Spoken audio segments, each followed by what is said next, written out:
పహల్గామ్ ఉగ్రదాడి దుర్మార్గమైన చర్య అని మంత్రి నాదెండ్ల మనోహర్ అన్నారు. అమాయకులైన పర్యాటకులను లక్ష్యంగా చేసుకుని ముష్కరులు తోటాల వర్షం కురిపించడం దేశంలోని ప్రతి పౌరుని కదిలించిందని ఆవేదన వ్యక్తం చేశారు. ఈ దుశ్చర్యలో 28 మంది ప్రాణాలు కోల్పోవడం చాలా బాధాకరమని ఆయన స్పష్టం చేశారు. జనసేన పార్టీ అధ్యక్షులు రాష్ట్ర ఉప ముఖ్యమంత్రి శ్రీ పవన్ కళ్యాణ్ పిలుపు మేరకు పార్టీ తరపున 3 రోజుల సంతాప దినాలు ప్రకటిస్తున్నామని జనసేన పార్టీ రాజకీయ వ్యవహారాల కమిటీ చైర్మన్ రాష్ట్ర పౌర సరఫరాల శాఖ మంత్రి నాదెండ్ల మనోహర్ తెలిపారు. జమ్మూ కాశ్మీర్లోని పహల్గామ్ ప్రాంతంలో పర్యాటకులపై ఉగ్రవాదులు దుశ్చర్యను ఖండిస్తూ జనసేన పార్టీ ఆధ్వర్యంలో కొవ్వొత్తుల ప్రదర్శన నిర్వహించారు. మంగళగిరిలోని పార్టీ కేంద్ర కార్యాలయం నుంచి నేతన్న కోడలి వద్దనున్న భారీ జాతీయ పతాకం వరకు శాంతియుతంగా ర్యాలీ నిర్వహించి మృతులకు సంతాపం తెలియజేశారు.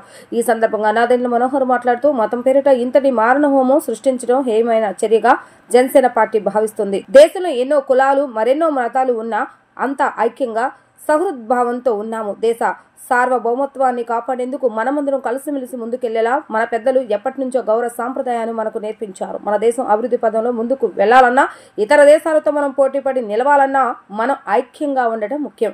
కాశ్మీర్లో ప్రశాంత వాతావరణం నెలకొల్పడానికి ప్రధానమంత్రి నరేంద్ర మోడీ నేతృత్వంలోని కేంద్ర ప్రభుత్వం ఎన్నో చర్యలు చేపట్టింది. ఆ చర్యలకు భంగం వాటిల్లేలా ఉగ్రవాదులు ఇటువంటి చర్యలకు పాల్పడ్డారు. వారు ఏ దేశానికి చెందిన వారైనా పార్టీలు, ప్రాంతాలు, మతాలకు అతీతంగా అందరం ముక్త కంఠంతో ఖండించాలి. సమాజానికి బలమైన సందేశాన్ని ఇద్దాం. ఉగ్రదాడి సమాచారం తెలిసిన వెంటనే పవన్ కళ్యాణ్ గారు చెల్లించిపోయారు. సోషల్ మీడియా వేదికగా తన స్పందన తెలియపరిచారు. ఇటువంటి క్లిష్ట సమయంలో మనమంతా ముక్త కంఠంతో కలిసి నడవాలని పిలుపునిచ్చారు. జనసేన పార్టీ పక్షాన మృతులకు సంతాపం తెలియజేస్తూ 3 రోజుల పాటు సంతాప కార్యక్రమాలు నిర్వహించి యావత్ భారతావనికి బలమైన సందేశం ఇవ్వాలని దిశానిర్దేశం చేశారు. ఉగ్రవాదుల దాడిలో నిన్న కాశ్మీర్లో జరిగిన సంఘటన ప్రతి ఒక్కరిని కదిలివేసి దుర్మార్గమైన చర్య. పర్యాటకుల్ని అన్యాయంగా టార్గెట్ చేసి మతం పేరుతోటి ఉగ్రవాదులు ఆ విధంగా దాడికి పాల్పడడం నిజంగా తలదించుకునే పరిస్థితి. భారతదేశంలో ఎప్పుడు కూడా ఒక జాతీయత, కలిసి ఉందామనే ఒక మనసు, అందరం కలిసి ముందుకెళ్తేనే మనం మన దేశానికి ఒక నమ్మకం కల్పించే విధంగా మనం అద్భుతంగా మనం ఎకానమీగా ముందుకెళ్ళాలి. ఇతర దేశాలతో పోటీ పడాలి. మనం మన బిడ్డలకి గొప్ప అవకాశాలు కల్పించాలి. ఇదే ప్రతి తల్లి కోరుకునేది. దానికి విరుద్ధంగా నిన్న ఏ విధంగా అటువంటి దుశ్చర్యలో ఉగ్రవాదులు పాల్గొన్నారో మా పార్టీ అధ్యక్షులు పవన్ కళ్యాణ్ గారు మమ్మల్ని అందరినీ కూడా ఈరోజు ఈ సంఘటన జరిగిన తర్వాత దేశభక్తితోటి, ముక్త కంఠంతో మనందరం కూడా మనపైన జరిగిన దాడిగా మనం భావించుకోవాలి. ఆ కుటుంబాలకి మనం సానుభూతి తెలపడమే కాకుండా భవిష్యత్తులో ఎవరు కూడా ఇటువంటి హేయమైన చర్యను పాల్గొనకుండా మనం ఒక స్ట్రాంగ్ మెసేజ్ ఇవ్వాలని మా పార్టీ అధ్యక్షులు పవన్ కళ్యాణ్ గారు కోరారు.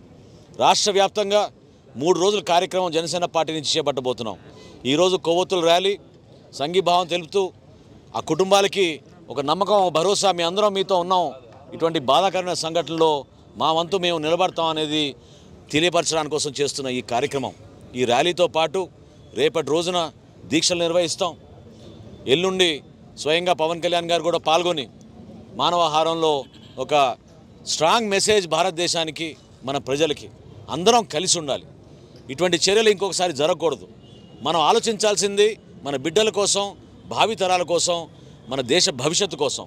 అంతేగాని ప్రశాంతమైన వాతావరణం తీసుకురావాలని నరేంద్ర మోడీ గారి ప్రభుత్వం కాశ్మీర్లో చేసిన చర్యలు, కొన్ని కార్యక్రమాలు, అది అంతిమంగా దేశానికి ఉపయోగపడుతుంది, జమ్మూ కాశ్మీర్కి ఉపయోగపడుతుందని చేసిన కార్యక్రమాల్లో కూడా చిచ్చులు పెట్టే ప్రయత్నం ఉగ్రవాదులు చేశారు.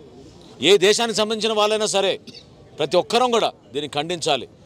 మనస్ఫూర్తిగా ఆ కుటుంబానికి జనసేన పార్టీ తరఫున, మా పార్టీ అధ్యక్షుడు పవన్ కళ్యాణ్ తరఫున మీ అందరం కూడా సానుభూతి తెలుపుతూ ఆ అమరవీరులకి నివాళులు అర్పించుకుంటూ ప్రశాంతమైన వాతావరణంలో ఒక మంచి సంకేతం ఇవ్వాలి. మనందరం కలిసి ఉన్నాం అనే ఒక సంకేతం ఇవ్వాలి.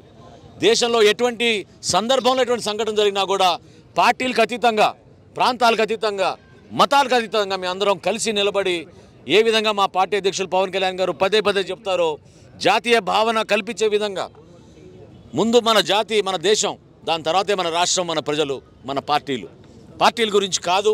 మనం నిలబడాల్సింది మన దేశం కోసం. ప్రతి ఒక్కరూ కదిలి రండి. ఈ 3 రోజులు ఇటువంటి కార్యక్రమంలో పాల్గొని మనందరం కూడా మంచి మెసేజ్ పంపించాల్సిన బాధ్యత ప్రతి పౌరుడికి ఉంటుందని ఈ సందర్భంగా తెలుపుకోండి.